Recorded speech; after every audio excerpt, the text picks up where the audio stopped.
আকাশবাণী খবর পড়ছি দেবব্রত মণ্ডল।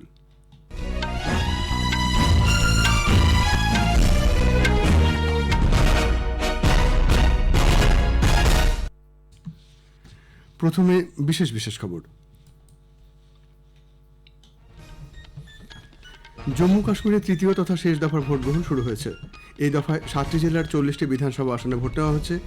প্রধানমন্ত্রী নরেন্দ্র মোদী আজ নতুন দিল্লিতে জামাইকার প্রধানমন্ত্রী ডক্টর অ্যান্ড্রু হোলনেসের সঙ্গে প্রতিনিধি পর্যায়ের বৈঠকে মিলিত হবেন। কেন্দ্র বন্যা বিধ্বস্ত গুজরাট, মণিপুর ও ত্রিপুরার জন্য জাতীয় বিপর্যয় মোকাবিলা তহবিল থেকে অগ্রিম বাবদ 675 কোটি টাকা দেওয়ার বিষয়টি অনুমোদন করেছে। স্বাস্থ্য মন্ত্রক মৃত্যু পথযাত্রী রোগীদের ক্ষেত্রে লাইফ সাপোর্ট প্রত্যাহার করে নেওয়ার বিষয়ে একটি খসড়া নীতি নির্দেশিকা প্রকাশ করেছে। ইউরোপীয় কমিশন জানিয়েছে ইউক্রেনকে এ মাসের মধ্যে $50 বিলিয়ন ঋণ দেওয়ার বিষয়ে G7 গোষ্ঠীভুক্ত দেশগুলি রাজনৈতিক সহমতে পৌঁছেছে। ভারতের বিরুদ্ধে কানপুর টেস্টের শেষ দিনে 2 উইকেটে 26 রান নিয়ে দ্বিতীয় ইনিংসে খেলতে নামবে বাংলাদেশ। এবার বিস্তারিত খবর। জম্মু কাশ্মীরে তৃতীয় তথা শেষ দফার ভোট গ্রহণ শুরু হয়েছে। সুষ্ঠু ও শান্তিপূর্ণ নির্বাচনের লক্ষ্যে নিরাপত্তা ব্যবস্থা জোরদার করা হয়েছে। সকাল 7টা থেকে ভোট শুরু হয়েছে, চলবে সন্ধ্যে 6টা পর্যন্ত। আজ 7টি জেলার 40টি বিধানসভা আসনে ভোট গ্রহণ।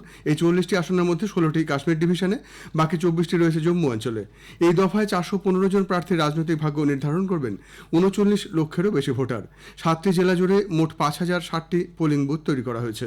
জম্মু কাশ্মীরে বিধানসভা নির্বাচন মোট 3 দফায় সম্পন্ন হচ্ছে।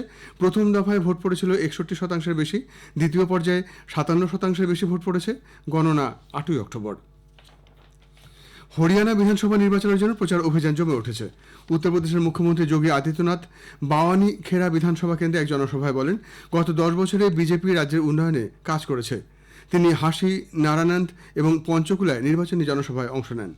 লোকসভার বিরোধী দলনেতা শীর্ষ কংগ্রেস নেতা রাহুল গান্ধী গতকাল হরিয়ানা বিজয় সংকল্প যাত্রার সূচনা করেন। আম্বালার নারায়ণগড়ে একটি জনসভাতেও তিনি ভাষণ দেন। জেজেপি এএসপি প্রার্থী তথা প্রাক্তন উপমুখ্যমন্ত্রী দুষ্মন্ত চৌতালা এবং এএসপি প্রধান সাংসদ চন্দ্রশেখর আজাদ গতকাল উচানার ধানখড়ি গ্রামে জনসভায় ভাষণ দেন।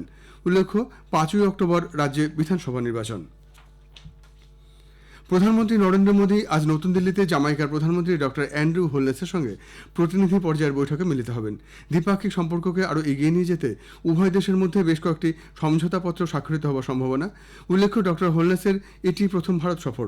তার এই সফরে তিনি রাষ্ট্রপতি ও উপরাষ্ট্রপতির সঙ্গে সাক্ষাৎ করবেন। তার এই 4 দিনের সফরে জামাইকার প্রধানমন্ত্রী শিল্প ও বাণিজ্য ক্ষেত্রের নেতৃবৃন্দের সঙ্গে আলাপচারিতার পাশাপাশি অন্যান্য বিশিষ্ট ব্যক্তিদের সঙ্গে সাক্ষাৎ করবেন। আগামীকাল তার বারাণসী যাওয়ার কথা।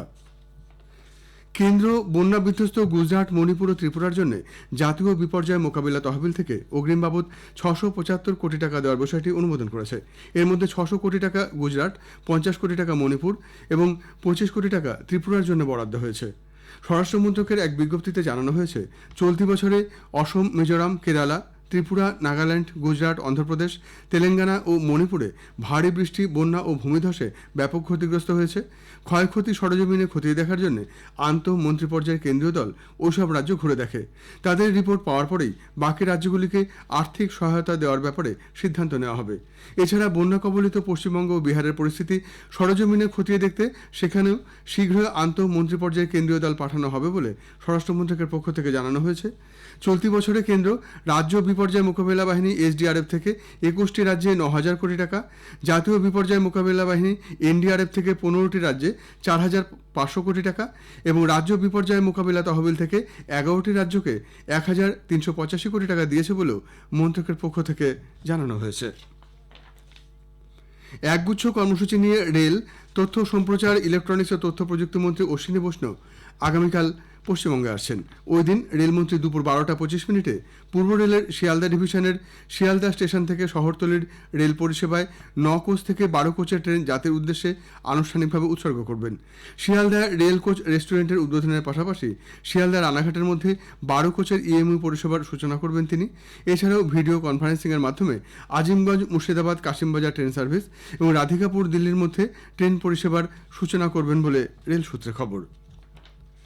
স্বাস্থ্য মন্ত্রক মুমূর্ষ রোগীদের ক্ষেত্রে লাইফ সাপোর্ট প্রত্যাহার করে নেওয়ার বিষয়ে একটি খসড়া নীতি নির্দেশিকা প্রকাশ করেছে। জনসাধারণের মতামতের জন্য এই খসড়াটি প্রকাশ করা হয়।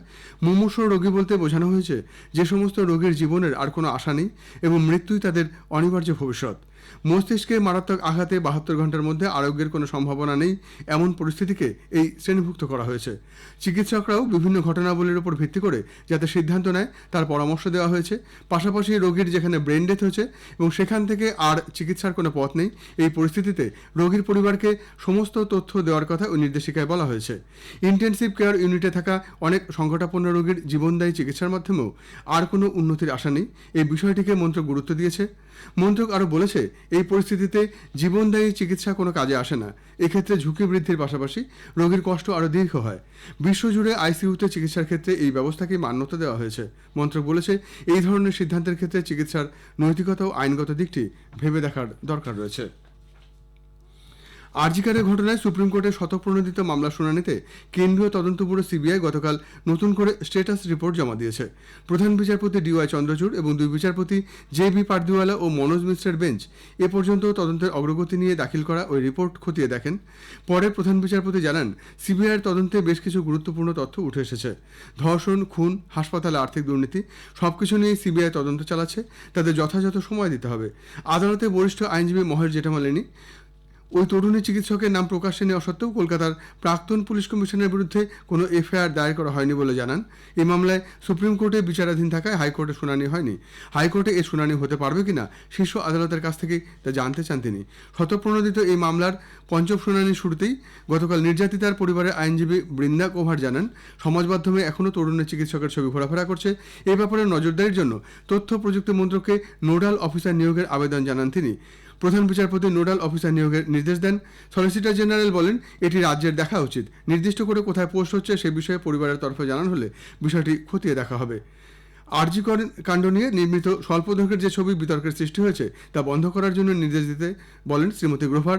যদিও প্রধান বিচারপতি জানান, এই নির্দেশ দেওয়ার জন্য শুনানির প্রয়োজন রয়েছে। চিকিৎসকদের সঙ্গে দুর্ব্যবহার এবং তাদের উপর আক্রমণ দুর্ভাগ্যজনক বলে রাষ্ট্রপতি দ্রৌপদী মুর্মু মন্তব্য করেছেন। নতুন দিল্লির ভারত মণ্ডপমে গতকাল Atal Bihari Vajpayee institute of medical sciences doctor Ram Manohar Lohia হাসপাতালের 10ম সমাবর্তন অনুষ্ঠানে তিনি বলেন, ডাক্তাররা রোগীদের জীবন বাঁচাতে সব রকম চেষ্টা করেন। খবর শুনছেন আকাশবাণী থেকে।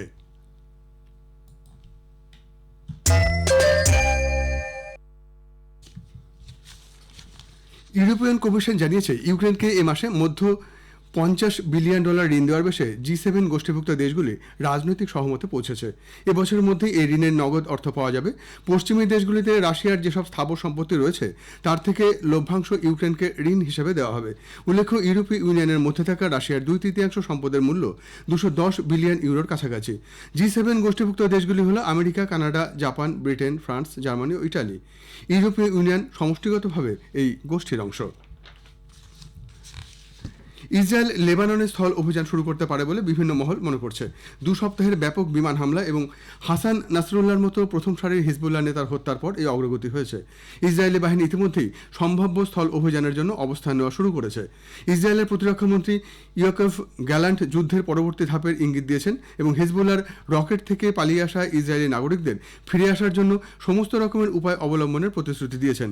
মার্কিন রাষ্ট্রপতি জো বাইডেন ইসরায়েলের স্থল অভিযানের বিরোধিতা করেছেন।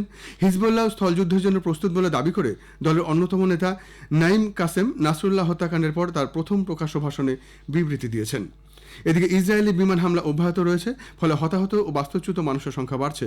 লেবানন সরকার জানিয়েছে যে প্রায় 1000 অসামরিক ব্যক্তি নিহত এবং প্রায় 10 লক্ষ মানুষ তাদের বাড়িঘর ছেড়ে পালাতে বাধ্য হয়েছেন। ভারতের বিরুদ্ধে কানপুর টেস্টের শেষ দিনে 2 উইকেটে 26 রান নিয়ে দ্বিতীয় ইনিংসে খেলতে নামবে বাংলাদেশ। বৃষ্টি ও মাঠ ভেজা থাকার কারণে প্রথম দিনের বেশিরভাগ সময় এবং দ্বিতীয় ও তৃতীয় দিন খেলা হয়নি। বাংলাদেশের প্রথম ইনিংস গতকাল 233 রানে শেষ হয়ে যায়। এরপর ভারত প্রথম ইনিংসে ব্যাট করতে নেমে মাত্র 34 ওভার 4 বলে 9 উইকেটে 285 রান করে ইনিংসের সমাপ্তি ঘোষণা করে। বাংলাদেশ এরপর দ্বিতীয় ইনিংসে ব্যাট করতে নেমে দিনের শেষে 2 উইকেটে 26 রান করেছে। শেষ করার আগে বিশেষ খবর আরেকবার। জম্মু কাশ্মীরে তৃতীয় তথা শেষ দফার ভোট গ্রহণ শুরু হয়েছে। এই দফায় 7টি জেলার 40টি বিধানসভা আসনে ভোট নেওয়া হচ্ছে। প্রধানমন্ত্রী নরেন্দ্র মোদী আজ নতুন দিল্লিতে জামাইকার প্রধানমন্ত্রী ডক্টর অ্যান্ড্রু হোলনেসের সঙ্গে প্রতিনিধি পর্যায়ের বৈঠকে মিলিত হবেন। স্বাস্থ্যমন্ত্রক মৃত্যু পথযাত্রী রোগীদের ক্ষেত্রে লাইফ সাপোর্ট প্রত্যাহার করে নেওয়ার বিষয়ে একটি খসড়া নীতি নির্দেশিকা প্রকাশ করেছে। খবর এখনকার মতো এ পর্যন্ত।